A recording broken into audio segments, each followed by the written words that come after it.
pessoal, hoje vamos ver o artigo 2º do Código Penal, que trata sobre a lei penal no tempo e os conflitos dessa lei penal em confronto com outras normas. A primeira coisa que a gente vai ver sobre esse tema é a redação do artigo. Vamos lá. Artigo 2º do Código Penal, então, diz o seguinte: ninguém pode ser punido por fato que lei posterior deixar de considerar crime, cessando, em virtude dela, a execução e os efeitos penais da sentença condenatória. Então, vamos devagarzinho para a gente poder entender.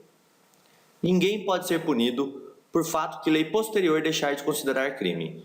Então, se eu tenho uma lei posterior que deixa de considerar um fato como crime, ninguém mais pode ser punido por ela. Cessando, em virtude dela, a execução e os efeitos penais da sentença condenatória. Aqui a gente vai falar um pouquinho mais sobre isso. Cessam os efeitos penais, a pessoa volta a ser primária, ela não responde mais por nada no âmbito penal, e só no âmbito penal, porque os efeitos civis ainda continuam, ou seja, um dano moral continua a valer mesmo se a lei não considerar mais aquele fato como crime. O parágrafo único desse artigo fala o seguinte: a lei posterior, que de qualquer modo favorecer o agente, aplica-se aos fatos anteriores, ainda que decididos por sentença condenatória transitada em julgado.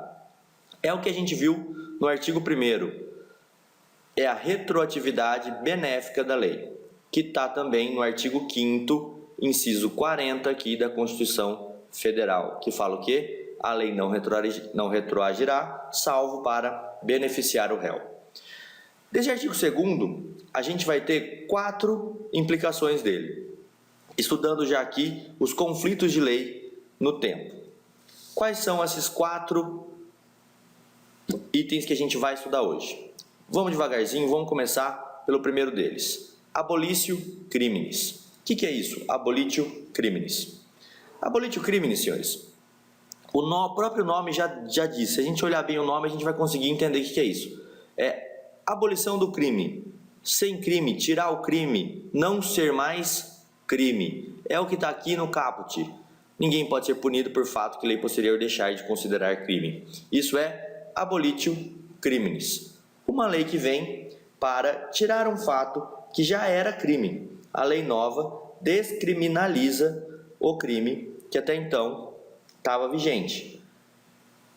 Essa lei ela vai retroagir sempre, até nos casos que já foram julgados. Se alguém já foi julgado e condenado por um crime e depois vem uma lei dizendo que isso não é mais crime, essa lei retroage até para esses casos que já foram julgados.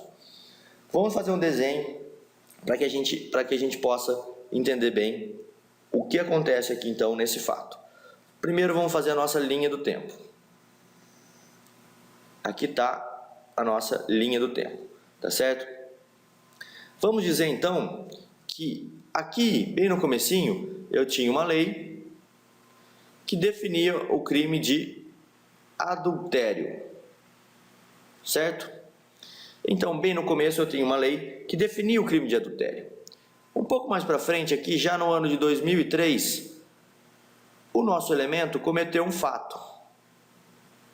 E esse fato foi justamente o adultério, tá certo? Então, em 2003, o nosso agente cometeu um fato, que foi o adultério. Só que aqui em 2005, pessoal,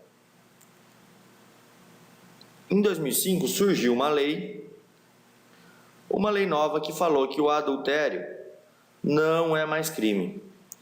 Então, em 2005, surgiu uma lei nova que diz que o adultério não é mais crime. Ele descriminalizou a conduta do adultério. E esse processo, na nossa primeira hipótese, foi julgado. Eu vou fazer a nossa primeira hipótese de uma outra cor, só para a gente poder visualizar. Foi julgado aqui no ano de 2010, que é o julgamento. Tá certo?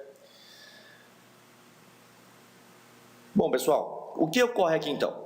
Ele cometeu um fato, enquanto tinha uma lei que determinava que isso era crime, adultério, que nem a gente estudou antes, precisa ter uma lei para falar que é crime, e ele cometeu esse crime, está aqui, adultério. Só que em 2005 veio uma lei que falou que isso não é mais crime. O que vai acontecer então com esse sujeito? Essa lei nova, que foi mais benéfica a ele, que é uma abolitio criminis, que excluiu um crime, ela vai ter um efeito de voltar no tempo.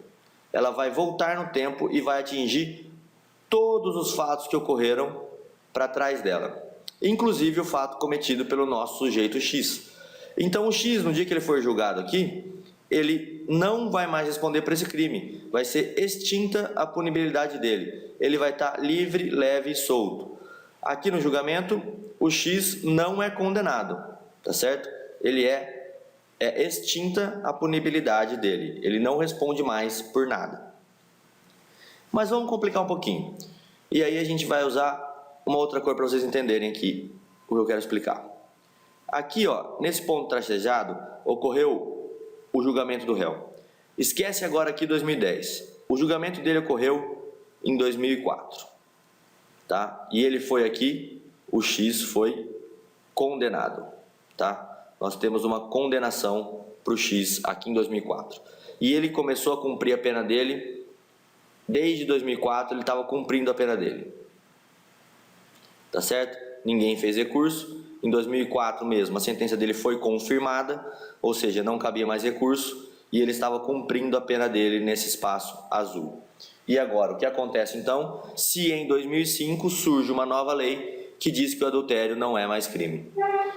Senhores, assim como está escrito aqui no artigo 2º, essa lei, ela vai retroagir mesmo com o trânsito em julgado da lei anterior, ou seja, ela vai voltar e vai dizer: X, você não precisa, aqui em 2005, você não precisa mais cumprir a sua pena. O X está livre. Ele pode agora voltar a ser um réu primário, não vai mais precisar cumprir a pena dele de adultério. Porque eu tive uma lei, uma abolitio criminis, que liberou o X de cumprir então a pena dele. A partir daqui cessam todos os efeitos penais. Na área penal ele não responde mais por nada. Mas aqui a gente tem que ter a atenção a um ponto. Desaparecem os efeitos penais, não os efeitos civis. Se aqui no ano de 2004, a mulher do X entrou com uma ação de danos morais lá na área civil e essa ação foi vitoriosa, essa ação não perde o valor. Ela vai funcionar, ela vai valer, mesmo depois dessa lei que diz que não é mais crime. Porque ela só acessa os efeitos penais. Para acessar efeito civil tem que estar expresso na lei. Essa então é a abolitio criminis. É uma lei que vem para excluir um crime que existe. E essas são as implicações da abolitio criminis. O segundo fato que essa lei pode gerar é a novatio legis in melius. Novatio legis in melius. Se a gente for tentar ler, mesmo que não souber o latim, já dá para a gente perceber o que é. Ó. Novatio, nova. Legis, deve ser lei. E in melius, melius parece melhor. Então, uma lei nova, melhor. E é exatamente isso que significa novatio legis in melius. Como a gente está estudando o conflito de normas, a gente está querendo saber o que acontece quando essa lei aparece no meio de outras leis. Então, senhores, nós vamos ter de novo aqui a nossa linha do tempo. Vamos fazer novamente uma linha do tempo aqui. E nós vamos ter agora um fato. Tá certo? Aqui nós temos a primeira lei. Essa lei aqui definia, vamos pegar um fato qualquer aqui. Vamos pensar no furto. Essa lei aqui definia que o furto tinha uma pena mínima de 2 anos até 8 anos.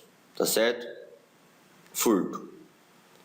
Essa lei aqui. Aqui o X comete o furto. Tá? Aqui o X comete um furto. Ocorre que aqui no final nós vamos ter o julgamento dele para saber como que fica então essa situação. Ocorre que aqui no meio vai surgir a novatio legis in melius. Vai surgir uma lei mais branda. Surge uma lei mais branda. Ela não exclui o crime, mas ela deixa o crime melhor. Ou seja, essa lei vai dizer que o furto é agora a pena de 1 a 4 anos. Ela diminuiu pela metade. Os senhores estão vendo da lei passada? Diminuiu pela metade os anos aqui que ele vai ter que cumprir. Então essa foi uma lei mais branda que surgiu durante o julgamento dele. Aqui está o fato que ele cometeu, aqui está o julgamento, e no meio disso surge uma lei mais branda. O que acontece nessa situação? Lembra que sempre a lei retroage para ajudar o réu? Vai acontecer exatamente isso. Esta lei aqui, ela vai voltar no tempo, ela vai ser retroativa, ela volta, ela anda para trás, ela retroage, volta no tempo e alcança esse fato que o X cometeu, esse furto aqui. Ou seja, no dia do julgamento dele, aqui na frente, ele vai responder então por uma lei, vai ser condenado de 1 a 4 anos e não de 2 a 8. Ele responde já pela lei nova. E se nós colocarmos o julgamento para trás, igual nós fizemos no outro exemplo, colocamos aqui o julgamento dele aqui. A lei também, mais benéfica, vai retroagir para alcançar um fato que já foi julgado, tá certo? A novatio legius in melius, ou seja, uma lei nova melhor, sempre retroage. Ela é uma lei mais branda, não exclui o crime, mas ela sempre retroage, porque ela volta para ajudar o réu. Acho que é bem fácil, não tem muita dificuldade na novatio legius in melius. Agora nós vamos analisar a nossa terceira opção. Novatio legius in pegius. Novatio legius, lei nova. In pegius. Pegius parece prejuízo. Então é exatamente isso, uma lei nova em prejuízo. Uma lei nova pior. Uma lei nova que vem para piorar a situação do réu. O que acontece então nessa novatio legius in pegius? É uma lei que vai fazer exatamente o oposto do que fez a lei passada. Nós temos aqui nossa linha do tempo. Aqui o furto, que é o exemplo que eu estou usando, era de 1 a 4 anos. Vem uma lei nova e fala assim: furto, você vai agora responder por uma pena de 2 a 8 anos. Mudou aquela situação, tá certo? E nós temos aqui o fato. Nesse ponto, o nosso amigo X comete um furto. E agora? Ele vai responder por essa lei anterior, que era melhor, ou por essa lei que veio depois e agravou a pena do crime? Deixou a pena do crime pior. Por qual lei que ele responde? Ele vai responder sempre pela lei melhor. Ou seja, mesmo revogada, esta primeira lei vai gerar efeitos futuros no julgamento lá na frente. Essa lei ela vai andar, mesmo tendo sido revogada, neste ponto aqui ela foi revogada, mas ela continua a gerar efeitos para frente. E como chama isso, pessoal? Para isso, nós damos o nome de ultraatividade da lei. Ultraatividade da lei. O nome é grande, mas não é difícil. Ultraatividade é para frente, para além do que ela poderia ir. Essa lei vai pegar esse fato aqui, e essa lei estava valendo nesse período aqui, ela pega este fato aqui e vai junto com ele até a data do julgamento dele. E vai até aqui. Novatio legius in pegius. Essa lei, ela entra piorando a situação. A partir daqui, está valendo uma lei pior. Só que essa lei pior, ela só vai valer para fatos cometidos daqui para frente. Nunca para trás, só daqui para frente. Se o nosso fato tivesse sido aqui, essa lei já estaria morta. Essa lei não andaria mais para frente, porque o fato foi depois da nova lei. Como o nosso fato é anterior, então o que acontece? Essa lei antiga, essa lei aqui, ela é ultraativa. Ela vai para frente e alcança o futuro. Novatio legis impégios. É esse o conflito que pode dar. Uma lei pior acontece e ela não é aplicada para o fato passado, mesmo que o julgamento for depois.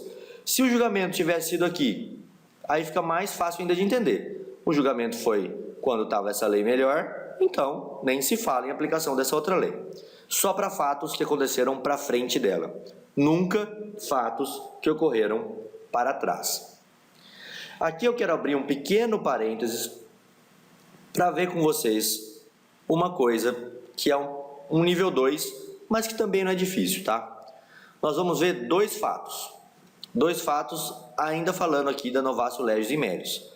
Desculpa, da Novatio legis impégios, da lei pior. Só que eu vou apagar essa tela aqui para a gente poder ter espaço e para a gente poder entender bem o que eu quero dizer para vocês. Nós estamos trabalhando com lei pior, tá? Acontece que nós temos dois crimes. Tá? Nós temos dois tipos de crime que pode dar um probleminha na cabeça de vocês. Que é o crime permanente e é o crime continuado.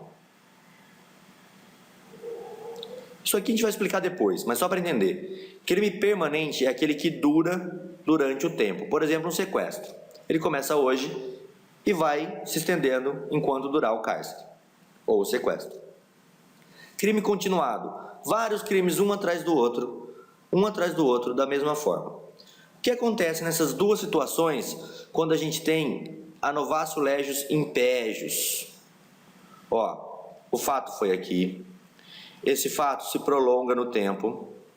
Durante o prolongamento desse fato, surge a lei pior, que piorou a situação do réu.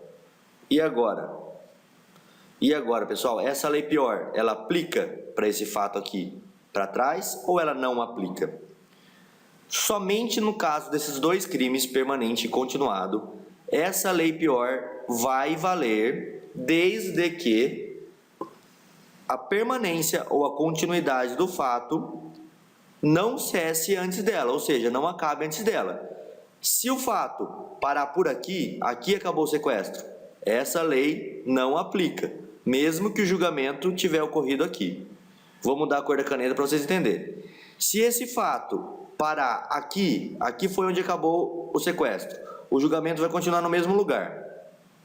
Vamos fazer as ondinhas aqui para vocês entenderem.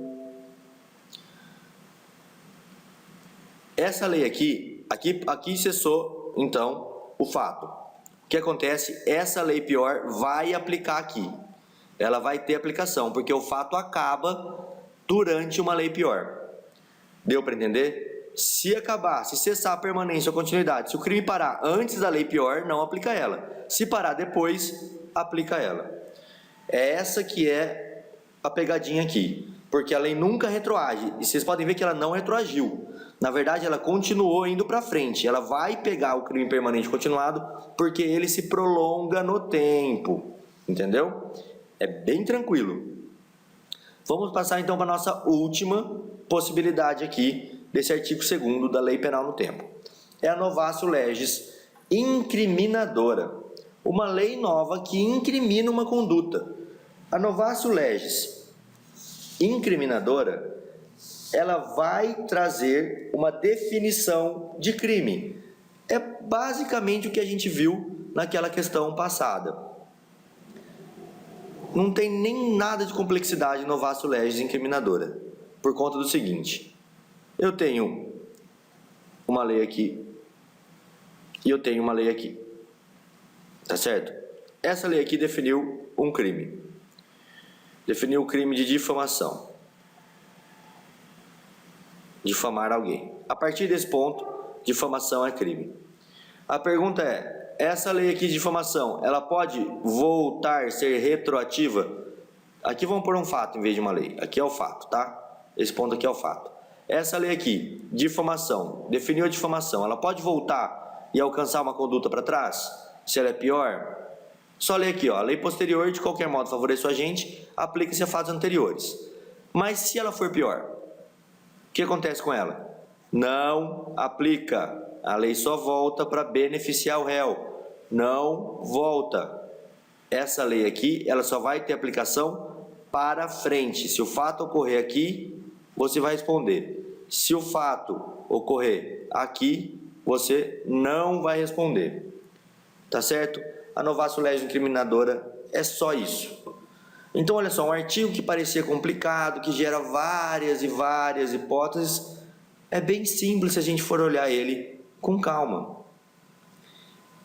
Ele vai trazer para a gente a abolitio criminis, uma lei que tira um crime e ela sempre vai retroagir. Ela vai trazer a novatio legis in melius, uma lei melhor, que surgiu e é melhor, mais branda, ela também vai retroagir, ela volta e vai alcançar o passado. Traz também o crime permanente e o crime continuado na questão da lei pior, só aplica se for depois dela. A lei pior, ela só tem aplicação para frente dela, só se o fato for para frente dela, só se o fato ocorrer para frente dela. Para trás, se o fato for anterior, nunca. E se o fato for anterior, o que ocorre? Uma coisa chamada ultratividade da lei, porque ela explode a barreira aqui da revogação dela e tem aplicação no futuro, somente para o fato anterior. Fato posterior, aplica a lei nova. E por fim, nós vimos a novatio legis incriminadora, quando uma lei define um crime. Se a lei definiu o crime, ela só pode ter aplicação a partir deste ponto. Para trás ela nunca volta. Tá certo, pessoal? Era isso aí. É isso aí o artigo 2º. Se vocês forem ver, isso aqui já mata 80, 90% das questões sobre esses artigos, tá certo? Até a próxima e obrigado.